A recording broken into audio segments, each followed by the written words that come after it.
कर्जतमध्ये जातोय। कर्जतमध्ये गॅस टंचाईचा फटका प्रसिद्ध वडापावला बसलेला आहे। गॅस टंचाईमुळे वडापाव व्यावसायिकांवर आपला व्यवसाय बंद करण्याची वेळ आली आहे। विशेष म्हणजे मुंबई पुणे प्रवास करणाऱ्यांमध्ये कर्जतचा वडापावची क्रेज असते।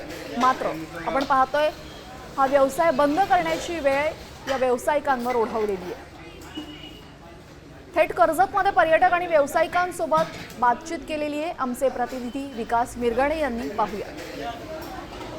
कर्जत म्हटल्यानंतर वडापाव असं समीकरण आहे। मात्र गॅसचा तुटवडा असल्यामुळे कर्जतकरांना किंवा पर्यटकांना जो आहे तो आता वडापाव मिळताना दिसून येत नाहीये। वडापाव जो आहे फेमस आहे, प्रसिद्ध आहे कर्जतचा, त्यामुळे मात्र आपण जर बघितलं गॅसचा तुटवडा राज्यात देशामध्ये असल्यामुळे तो फटका जो आहे तो इथल्या हॉटेल व्यावसायिकांना झालेला आहे आणि पर्यटक जे येत असतात ते वडापाव खाण्यासाठी कर्जतमध्ये येत असतात।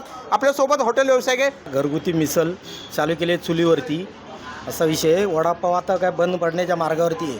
आता काय आपल्याकडे गॅसच नाही आहे ना, त्यामुळे गॅसचा तुटवडा झालेला आहे। त्यासाठी घरगुती मिसल चुलीवरती चालू केलेली आहे। आपण अक्षरशः आम्ही नवी मुंबईवरनं फक्त वडापाव खाण्यासाठी ठाकरे वडापाववरती आलेलो होतो, पण इथे आल्यानंतर असं कळतं आहे की अक्षरशः यांच्याकडे वडापाव बनू शकत नाही आहे, कारण गॅस अवेलेबल नाही आहे। त्यामुळे मिसळवरती ताण भागवाई का हा पण प्रश्न आहे।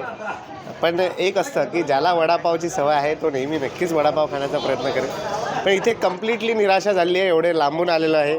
कर्जत म्हटलं की ठाकरे वडापावला आम्ही नेहमी थांबतोच।